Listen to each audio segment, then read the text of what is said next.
Rodgers looking slim. What's going on, everybody? Welcome into First Take. Louis Riddick, Max Kellerman. I'm Molly Karam Rose. Stephen A. will be with us in just a moment. I heard he's in his backyard sledding or building a snowman or something, but he's going to come in shortly. Louis, good to have you with us. And let's start right with Aaron Rodgers.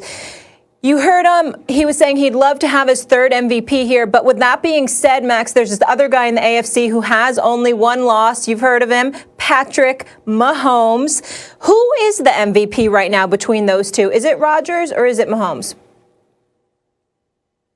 Right now, if the MVP had to be handed out right now, it would have to go to Aaron Rodgers.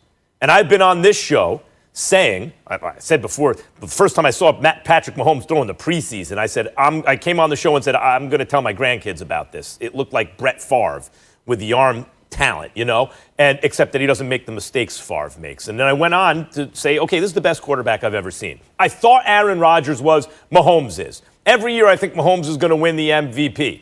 All those things are true. But I never thought Mahomes at his best is that much better than Aaron Rodgers at Rodgers' best. I thought if I had to choose, I'd take Mahomes by a hair, and it looked as though Rodgers was no longer at his best. I know he was in a new system. I get it with LaFleur, and they won 13 games, but he didn't look the same. He looked like more of a game manager. But it turns out now in the second year of the system, Aaron Rodgers is very comfortable, and he hasn't missed a beat, and he's having one of his greatest seasons. And though he has targets and he has a running game, and his defense seems like it's good enough, and he is protected behind the line of scrimmage, all those things are true. He does not have the embarrassment of riches on offense that Patrick Mahomes has. So at this moment, given the fact that Aaron Rodgers at this moment has more touchdowns, fewer interceptions than Mahomes, a higher QBR, a higher completion percentage, and yeah, he has two more losses because, again, he doesn't have Tyreek Hill and Travis Kelce and like a million other receivers and backs, right? He's not on the highest flying offense of all time. There is not, as Bill James once said when comparing all-time great pitchers, there's not a dime's worth of difference between these two this season. But at this moment, my nickel goes to Aaron Rodgers. All right. Max, you know what? We're going to take a quick break here. We're dealing with some technical difficulties with Louis and Stephen A. We will come right back and we will revisit the subject. And I've got some questions about the Steelers coming up as well, plus plenty NBA. First Take just getting started. Don't go anywhere. It's a snowstorm. Bear with us, everybody. We're talking about in 12 when AP went nuts against us in the last game of the year. Had a pretty good year that year. Obviously, in 16, we made our run and led the league in passing touchdowns. Didn't really get a sniff for some reason that year, but, I definitely felt like I was in the conversation. It's nice to be back in the conversation. I'm so happy that we played that sound. This was my request today, Dominique, because you and I love psychoanalyzing people. And I thought that was a fascinating insight into how you get to be Aaron Rodgers. So many players will say, I don't care about that. It doesn't mean anything to me. I just want to win. There he is saying, I got left out of this conversation a few years ago when I deserved it, and I want the damn trophy this year. I love that he said that. Yeah, Aaron Rodgers is the best because we don't need to psychoanalyze him. He comes out and tells us exactly how he feels. After they drafted Jordan Love, all those things come up, and Aaron Rodgers is completely forthright with the way he feels, and I respect it. And I think that it's probably hard psychologically to be considered maybe the most talented, maybe the best quarterback of all time for much of your career. And then you have a couple rough seasons, and this guy named Patrick Mahomes moseys on into the league, and it seems like we all forgot how good Aaron Rodgers was. And we talk about Patrick Mahomes like he's the greatest of all time after just a couple years. So I can understand Aaron Rodgers thinking, I put in all this work year after year after year. I'm not going to be shy about it. I want the MVP. Yeah, I love it. Louis Riddick, what do you think? When you hear Aaron Rodgers saying things like that, what thoughts go through your mind? It takes me back to when we interviewed him on Monday Night Football on a production call, and I sat there going, after he was done, I thought, is that it? Can we talk to him a little bit longer? Can we just hear him talk a little bit more? The guy is so cerebral and has so much that he can talk about and is so worldly and kind of calm and kind of understands his place in history, but at the same time is very keenly aware of what he perceives to be the disrespect that he has been shown when you are having the quote-unquote GOAT conversation. He knows he's pretty darn good. He knows he's doing things up there within that offense that if he had some of the weapons that maybe some of the other wide receivers have had, like right now really, really good wide receivers back in his day.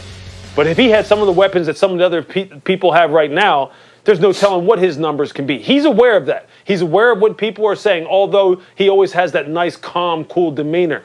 This is a guy who's supremely motivated by the disrespect. And at any point in time, or rather at all points in time, more than happy to shove it right down your throat as far as that disrespect that he feels as though he's getting. And I love everything about it. I absolutely love everything about it.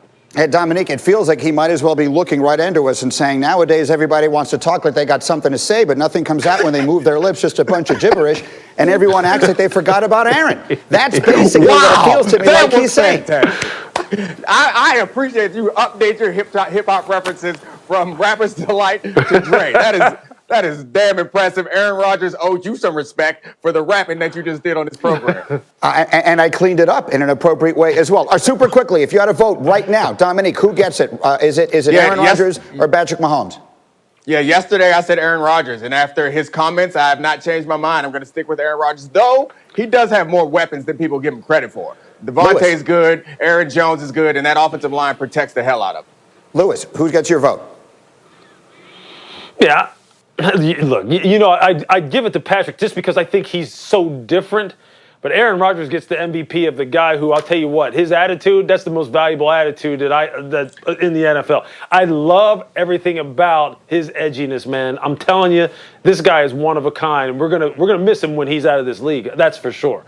No question. All right, guys, sit tight with me. Much more on the NFL as we go. But this weekend is all about the college games. It's conference championship weekend, and no game has bigger stakes than Clemson, Notre Dame, the rematch. Our analytics give Clemson a 71% chance to win. That will position both them and the Irish to make the college football playoff. If it goes the other way, then that's when the chaos scenarios begin. Paul Feinbaum and Trevor Manich is with us here to break this thing down. Trevor, good morning to you. And let us start with the tape I know you put together on Trevor Lawrence. He didn't play the first time these two teams met. What does his presence mean on the field? Well, it means everything because he'll be able to take advantage of things that his replacement freshman DJ Uiagalelei was not able to because of his lack of experience. And if you go back and look at that Notre Dame game, you see some of those opportunities. Even though Uiagalelei did a great job, he actually missed some opportunities. This is one of them. He throws behind Amari Rodgers just because he doesn't have the experience working with him. Here's the thing with the blitz. The blitz comes, he throws it away. Does he have to? Let's take another look at it. It's third down, they can still get a first down. And behind that blitz is a classic hot route. I think a quarterback with more experience, maybe Trevor Lawrence, might hit it and have an opportunity for first and goal. We don't know that for sure, but it is a missed opportunity for sure. And then in overtime, you've got Clemson down by a touchdown.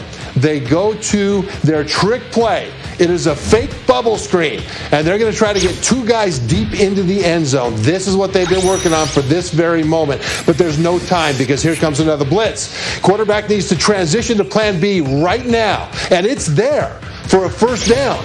But because of his inexperience, Uiagalelei hesitates just for a second. Blitz gets home. Now it's 2nd and 19. Pass rushers go crazy, and the game ends on 4th and 24. To have Trevor Lawrence there in this rematch is massive because he will be able to take advantage of things that his freshman backup was not able to.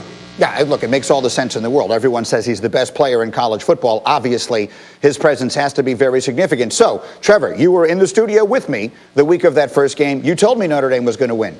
Who's going to win this one? Notre Dame's going to win this one. They have more playmakers on defense, especially at linebacker with Jeremiah Owusu-Koramoah and safety Kyle Hamilton. And on offense, Ian Book has more answers than Trevor Lawrence does. It sounds crazy, but in terms of tight ends and wide receivers that can do more things from more positions, Ian Book has more opportunities to take care of problems that arise. Notre Dame wins this game. Wow, you are the first person I've had pick it that way, and that's fascinating. So, Mr. Feinbaum, let me come to you on that, because that unleashes the chaos scenario that talk show hosts like you and I love. If that happens, if Notre Dame knocks out Clemson, Paul, What happens? Well, what happens is I believe Texas A&M will get in, but it's